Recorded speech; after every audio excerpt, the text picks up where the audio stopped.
아멘. 오늘 말씀의 제목은 예배의 회복, 또 서로를 살리는 공동체라는 제목으로 함께 은혜를 나누겠습니다. 사실 혼자서는 참 우리가 신앙생활하기 힘든 시대를 살아가고 있어요. 혼자서는 외롭고 지칠 때가 있죠. 하지만 이렇게 함께하는 믿음의 공동체가 있어서 우리가 이 믿음의 걸음을 걸어갈 수 있는 것 같습니다. 그런 의미에서 우리 옆에 분과 앞뒤 분과 이렇게 인사했으면 좋겠어요. 함께해서 든든합니다 라고 인사하겠습니다. 네, 한 번 더요. 함께해 주셔서 감사합니다. 함께해 주셔서 감사합니다. 성도님들 한 여기서 10명만 예배 드린다고 생각해 보세요. 얼마나 허전하겠습니까? 근데 뭐 이렇게 숫자가 중요한 건 아니지만 그래도 이렇게 함께 예배하는 게 참 기쁘고 감사한 일인 것 같아요.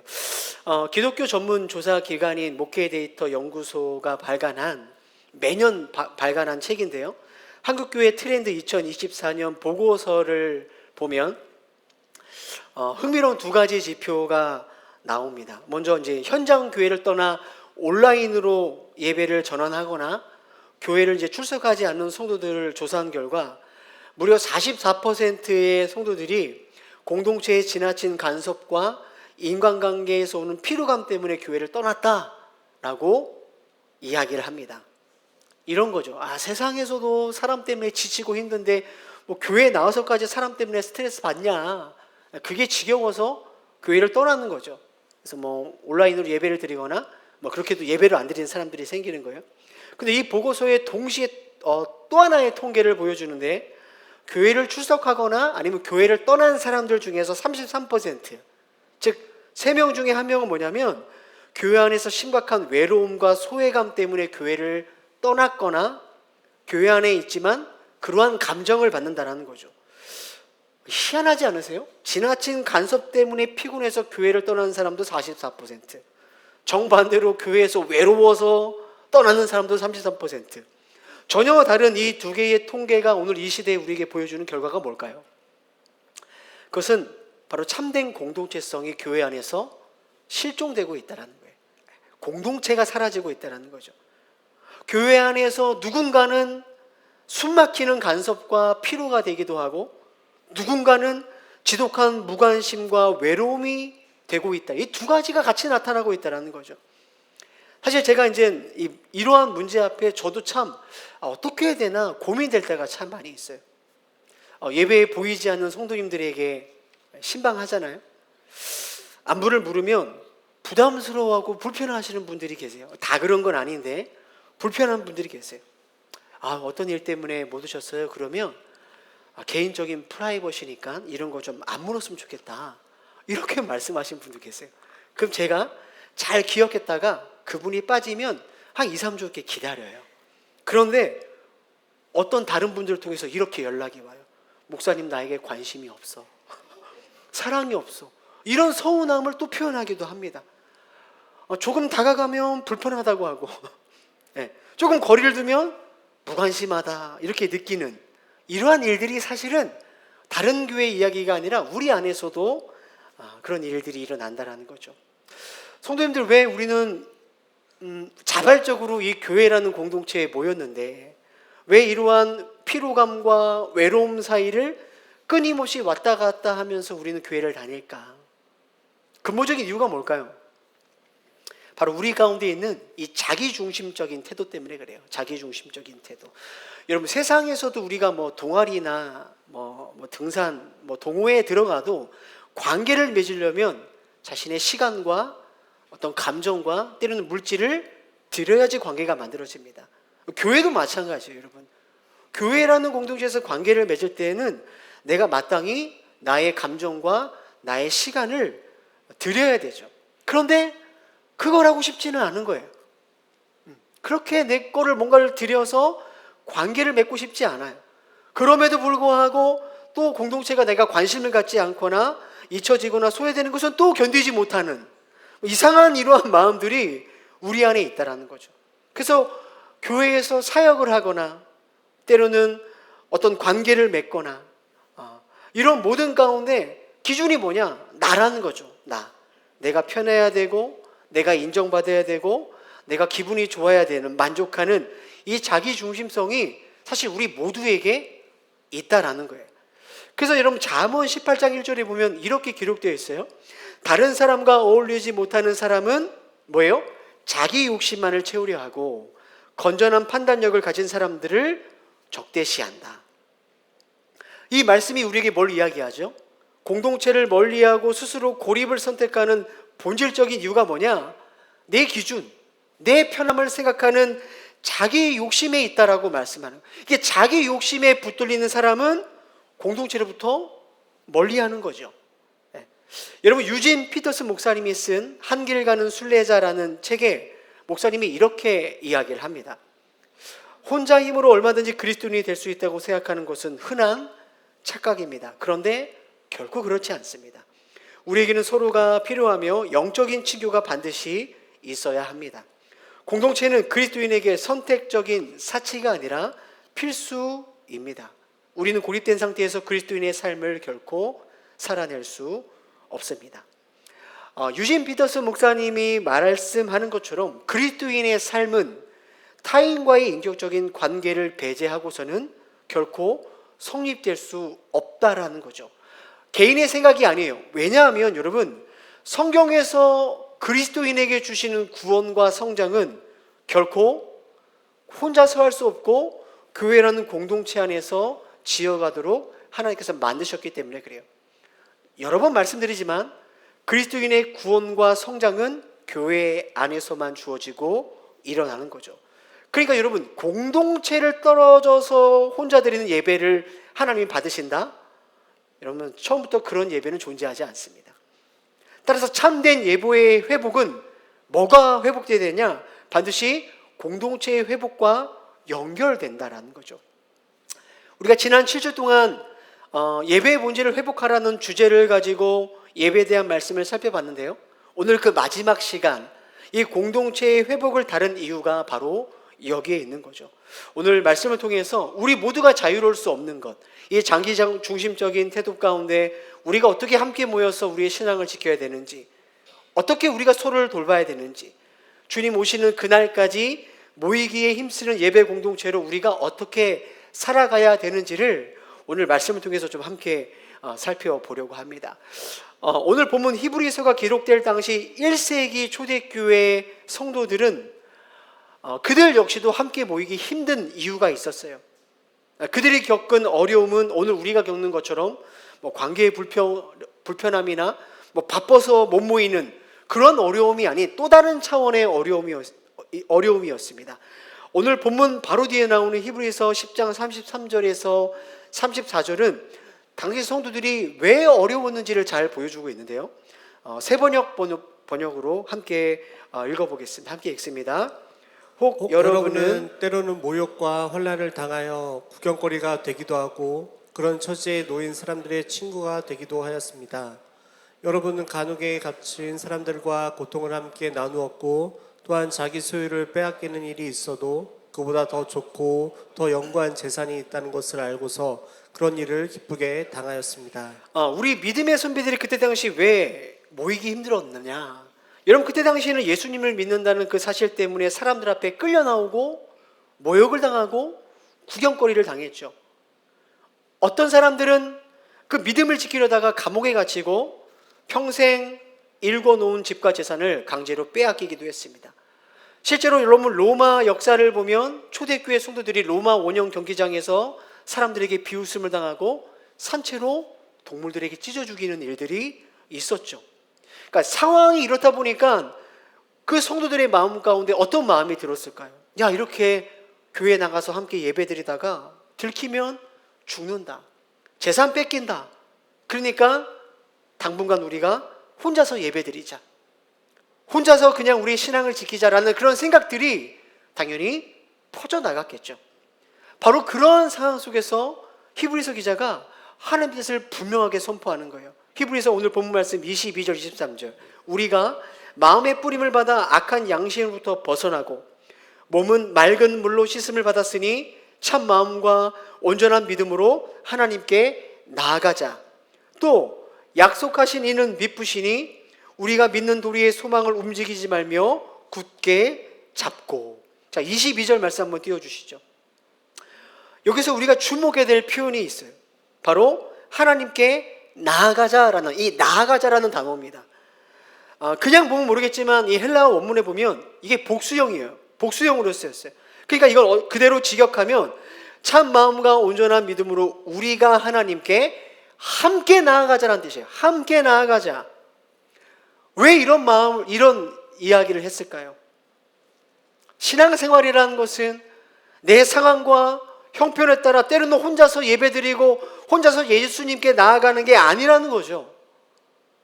여러분, 우리가 믿음을 가지고 신앙생활을 한다는 것은 나 혼자 예수님께 나아가는 것이 아니라 함께 나아가는 것이다 라고 성경 분명하게 우리에게 말씀하고 있는 거예요. 바로 그 뒤에 나오는 말씀 23절에도 굳게 잡고라는 표현이 있죠. 이것도 마찬가지입니다. 이것도 복수형으로 쓰였어요. 그러니까는 우리가 함께 굳게 잡고라는 뜻이에요. 함께 굳게 잡고. 이 굳게 잡고라는 원형, 이 헬라어 카테코라는 단어는요, 항해할 때 뱃사람이 쓰는 단어였습니다. 실제로 사도행전 27장 40절에 보면 사도 바울이 탄 배가 바다 한복판에 이 유라굴라라는 광풍을 만나 파선할 위기를 만났을 때 이 단어가 쓰이는데, 이 단어가 이렇게 쓰입니다. 오늘 말씀을 함께 읽어보겠습니다. 시작. 줄을 끊어 바다에 버리는 동시에 키를 풀어 늦추고 돛을 달아 바람에 맞추어 해안을 향하여 가는데. 해안을 향하여 가는데 라는 단어가 카테고라는 거예요. 함께하다. 여러분, 풍랑 속에서 배가 뒤집히지 않고 목적지를 향해 갈 수 있도록 선원들이 지금 뭐합니까? 각자 자리에서 키와 닷줄을 붙잡고 있는 거죠. 근데 여러분, 이 일은 결코 혼자서 못해요. 선장이 혼자서 할 수 있는 게 아닙니다. 몇몇 사람이 할 수 있는 게 아니에요. 그 배에 탄 모든 선원이 누군가는 키를 잡고 누군가는 닻을 잡고 방향을 조절하여 유지를 해야 여러분 그 풍랑을 이겨내서 어디로 가는 거예요? 해안을 향해 나아갈 수 있는 거죠. 목적지로 나아갈 수 있는 거죠. 여러분, 만약에 그 순간에 누군가는 피곤해, 내가 내 편한 대로 할 거야 라고 자리를 이탈하거나 잡고 있던 닻을 놓고 키를 놓는다면 어떻게 되겠습니까? 그 배에 탄 공동체 전체가 위험하게 되는 것이죠. 여러분, 마찬가지입니다. 예배가 그렇습니다. 여러분, 예배는요, 우리가 함께 믿음을 붙잡고 함께 앞으로 나아가는 시간이에요. 앞으로 나아가는 시간, 목적지로 나아가는 거죠. 하나님 나라를 향하여 나아가는 시간인 거예요. 여러분, 그래서 우리는 일주일 동안 열심히 살았기 때문에 주일날 피곤하죠. 쉬고 싶죠. 그럼에도 불구하고 피곤한 몸을 이끌고 때로는 관계의 어려움 때문에 힘들지만 그것을 이기고 공동체 예배로 나아가는 이유가 바로 여기에 있는 거예요. 함께 나아가야 목적지로 향해 나아갈 수 있기 때문에 그래요. 제가 말씀을 준비하다가 재밌는 기사를 하나 봤어요. 함께하는 것이 실제로 신체적인 변화에 어떠한 효과가 있는가, 마음에 어떤 효과가 있는 그러한 실험이 있었습니다. 2013년에 스웨덴 에테보리 의과대학 연구팀이 이러한 실험을 했어요. 합창단원을 노래 부를 때 그들에게 어떤 변화가 있는가를 실험했는데, 놀랍게도 노래를 시작한 지 불과 몇 분 만에 제각각 뛰던 단원들의 심장박동이 마치 한 사람이 심장처럼 똑같은 리듬으로 뛰기 시작했다라는 거죠. 정해진 박자에 맞춰 호흡을 함께 내쉬고 들이마시는 이 과정 가운데 그 심장의 박동과 리듬이 맞춰지다라는 거예요. 또 하나 놀라운 것은 이 일치된 호흡은 인간의 감정과 신체를 조절하는 미주신경이라는 것을 자극했다고 합니다. 근데 이 미주신경이 자극받자 어떤 일이 일어나는가? 사람들의 마음과 불안과 스트레스가 억제되고 심혈관 기능이 안정되는 의학적인 치유 효과가 나타났다라는 거예요. 성도님들, 함께 동일한 리듬 안에서 숨을 쉬는 행위가 실제로 신체적인 리듬을 맞추고 그들의 마음을 안정시키는 효과를 주어줬다라는 거죠.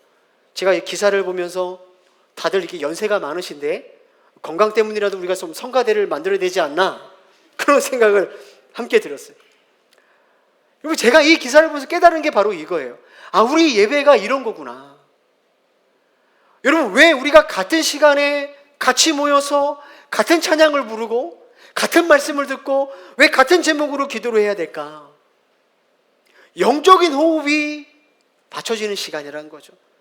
여러분, 세상 가운데 살아보다 보면 우리의 생각이 제각각이 되잖아요. 그런데 이게 분산되었던 우리의 영적인 시선이 함께 예배하는 이 시간에 하나님께 하나로 고정되는 시간이 바로 예배라는 거예요. 여러분, 일주일 동안 여러분 어떻게 사셨습니까? 얼마나 치열하게 사셨어요? 돈 문제도 있고 직장 문제도 있고 산업 문제도 있고 자녀 문제도 있고, 그렇게 분사되었던 우리의 생각과 무너진 영적인 리듬이 함께 모여 예배하는 가운데 하나님의 말씀 앞에 정렬이 되는 거예요. 흩어졌던 우리의 영적인 리듬이 예배 가운데 우리도 모르는 사이에 맞춰지게 되는 거죠. 여러분, 세상 노래도 한 목소리를 부를 때 그들이 하나가 된다면, 그들이 하나의 노래를 부를 때 그들의 이 염려와 스트레스가 해소되는 일이 일어난다는데, 여러분, 우리가 성령 안에서 함께 예배할 때 성령께서 우리를 하나 되게 하시고 우리의 두려움과 염려와 슬픔이 변하여 담대한 믿음과 소망을 갖게 하시는 것, 당연한 일이 아니겠습니까? 우리가 함께 예배할 때 이 인생의 수많은 유혹과 여전히 수많은 도전이 우리에게 있지만 함께 호흡하며 이 믿음의 닷줄을 잡고 함께 주님 부르시는 하나님의 나라로 우리가 나아가는 거예요. 목적지로 나아가는 거예요. 언제요? 이 예배하는 이 시간에. 그 영적인 일들이 우리에게 일어나고 있다는 거죠. 사랑하는 성도들, 지난 7주간 반복해서 예배의 본질을 강조한 이유가 바로 여기 있는 거죠. 우리가 주일 예배를 온전히 지키고 회복하는 것은 우리의 영적인 생존과 직결되는 일이라는 거예요. 앞선 우리 1세기 믿음의 선배들은 예배 자리 나갔다고 발각되면 모든 것을 잃고 목숨까지 위험해지는 이 위기 속에서도 그들은 결코 예배를 타협하지 않았어요. 결코 혼자 있지 않았어요. 그 두려운 상황 속에서도 함께 한 자리에 모여 예배했죠. 오늘 우리들에게 필요한 결단과 믿음이 바로 이와 같은 것이 되어야 되는 거예요. 일상에 물론 피곤함이 있죠.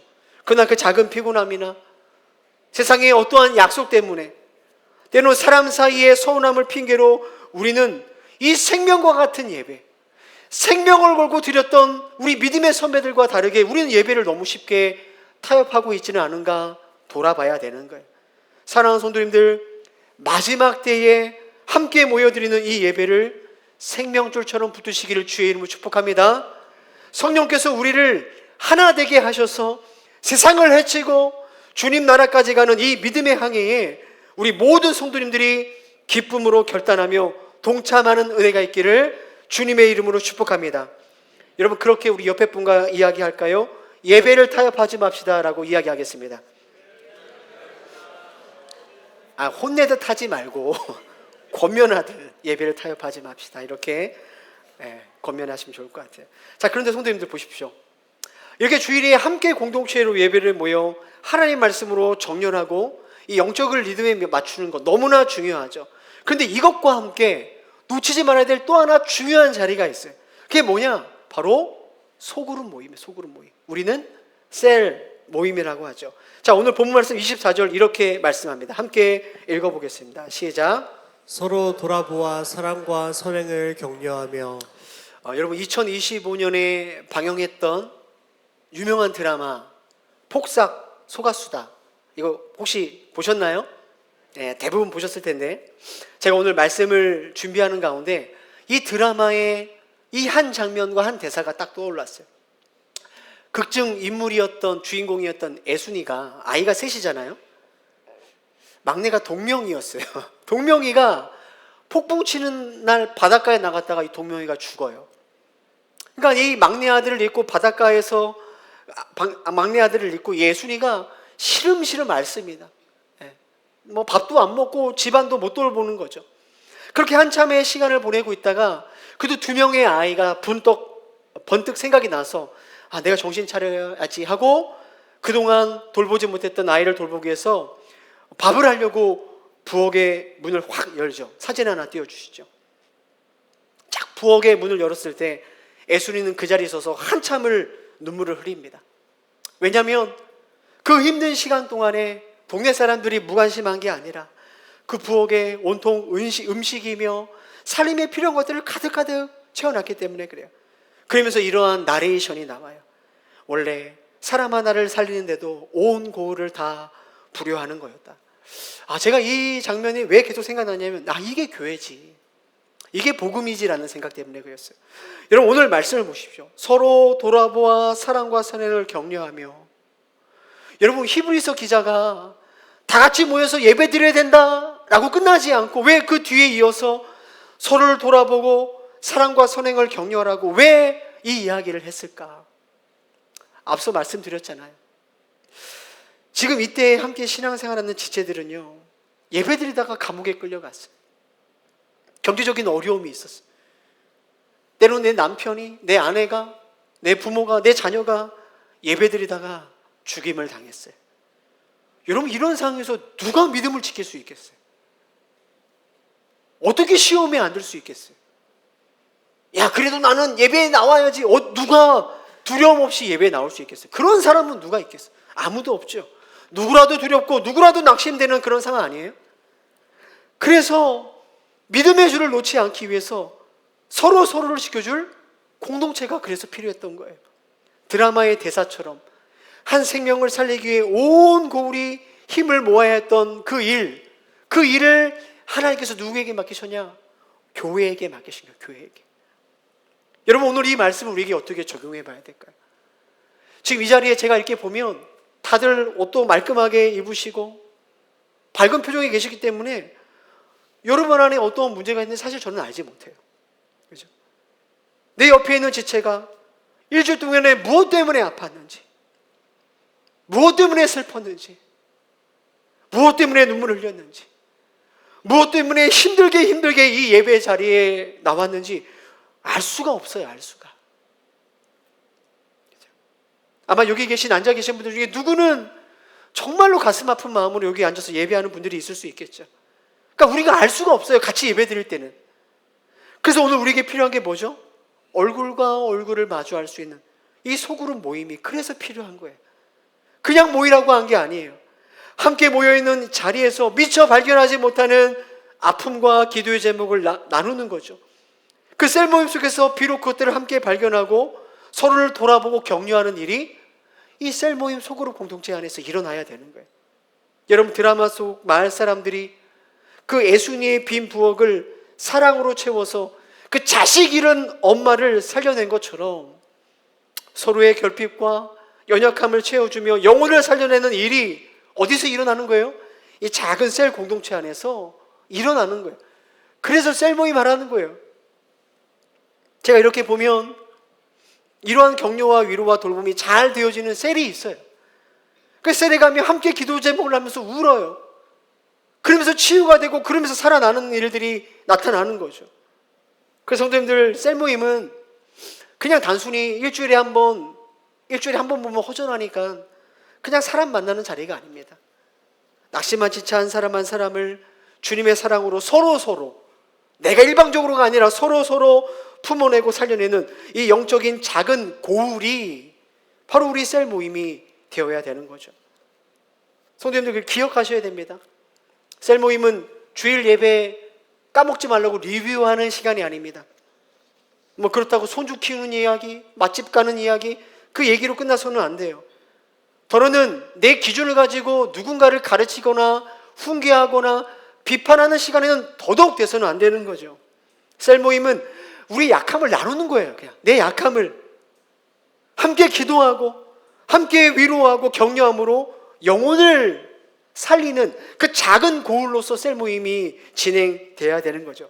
이것이 왜 중요한가? 사도행전 2장 46절 보십시오. 초대교회의 능력과 부흥이 어떻게 일어났는가? 함께 읽어보겠습니다. 시작.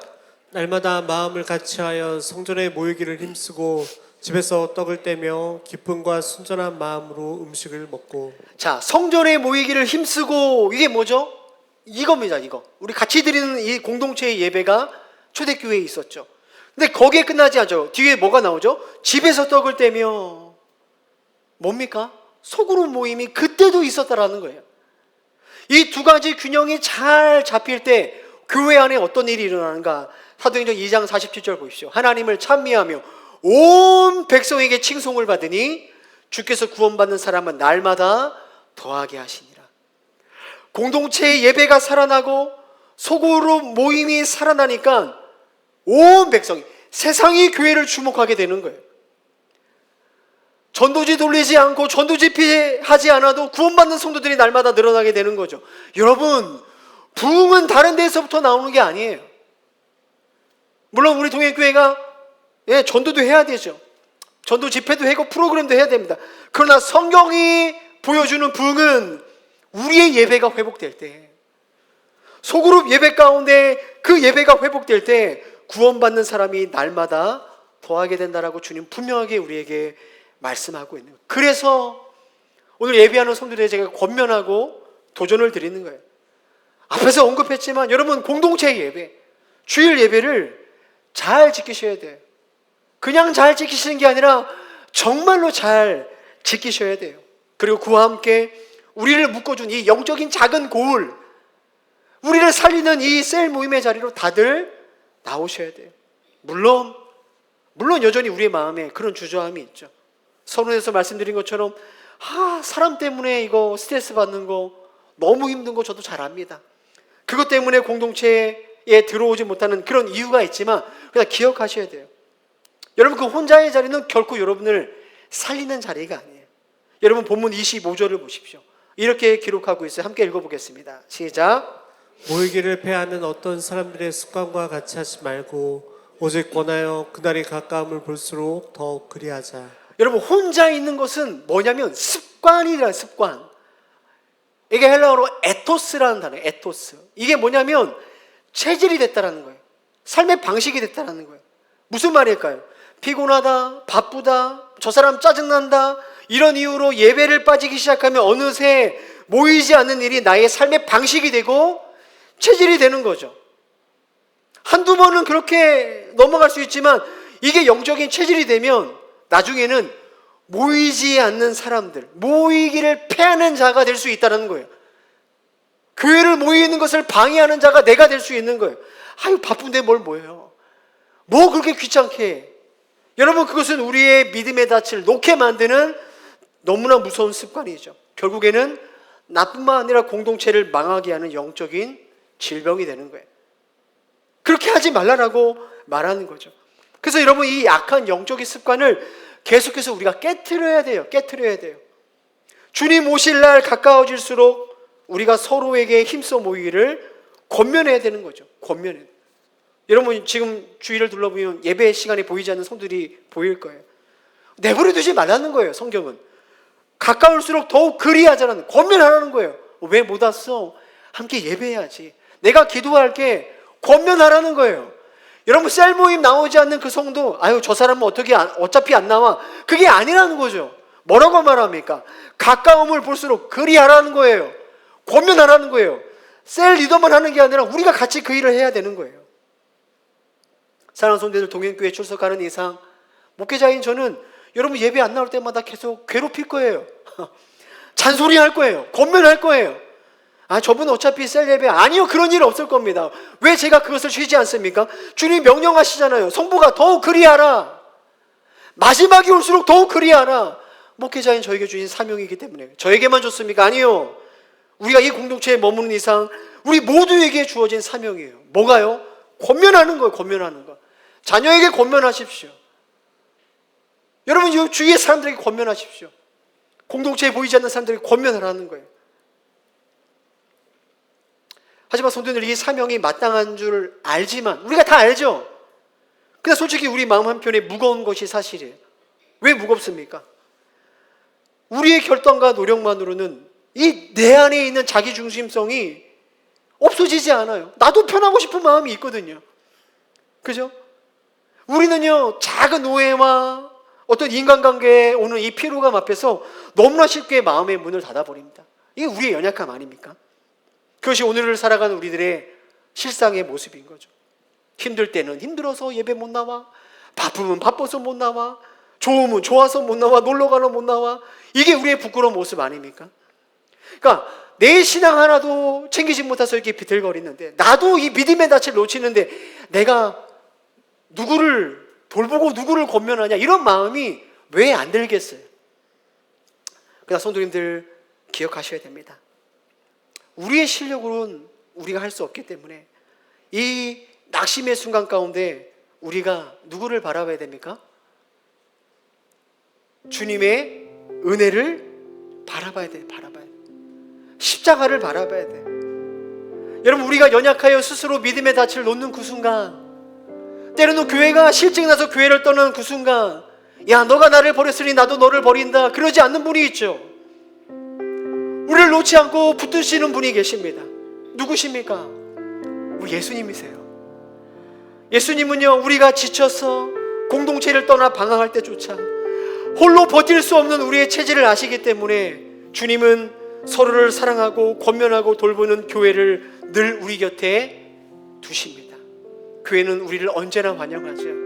언제나 우리를 기다립니다.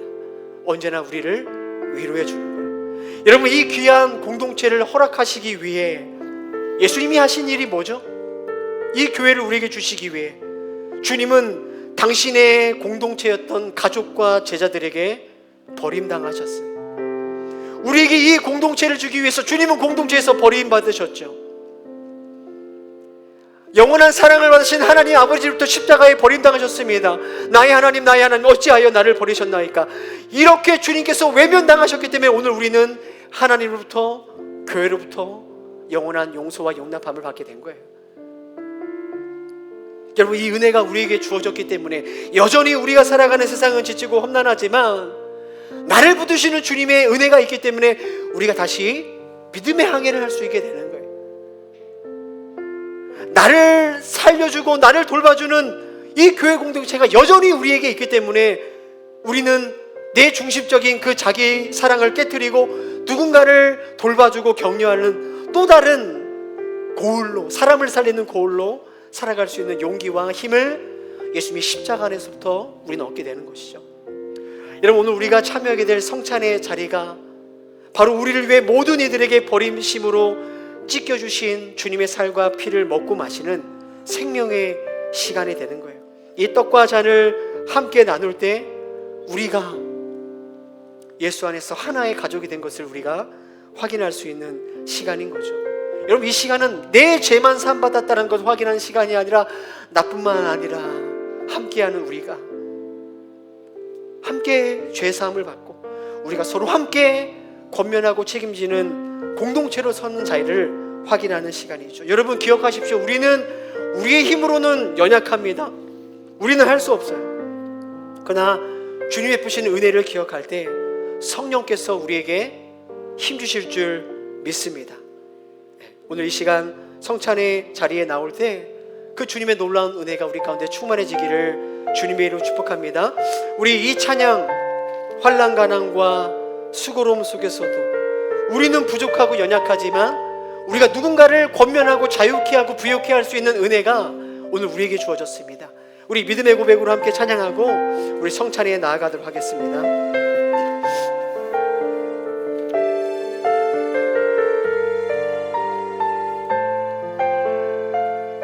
환난 가난과 고난, 환난 가난과 고난, 수고로움 속에도 성도는 그 믿음을 지켰네.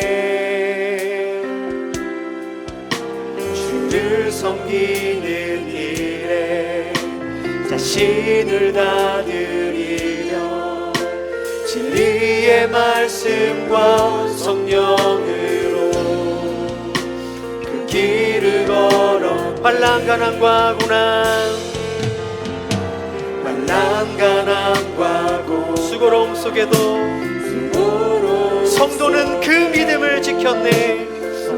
오늘 우리의 믿음이 되기를 소망합니다. 주를 섬기는 일에, 주를 섬기는 일에 자신을 다 드리. 하나님, 우리의 교회 공동체의 모습이 되기를 소망합니다. 성령으로 그 길을 걸어내. 그리스도 안에서, 그리스도 안에서 새로운 쓰도록 인하여 자유케 되었네. 우리는 무명하나 유명한 자요, 죽음의 위기 속에도 참 생명 가졌고 근심하나 기뻐하며 하나 따르는 이를 부욕해 하는 자. 우리는 무명하나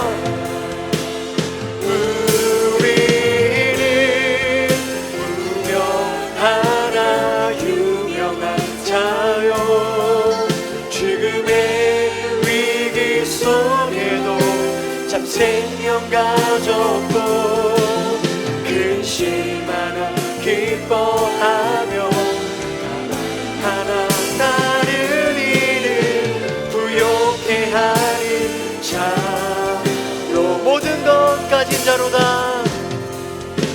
모든 것 가진 자. 다시 한번 믿음으로 고백합니다. 모든 것 가진 자로다.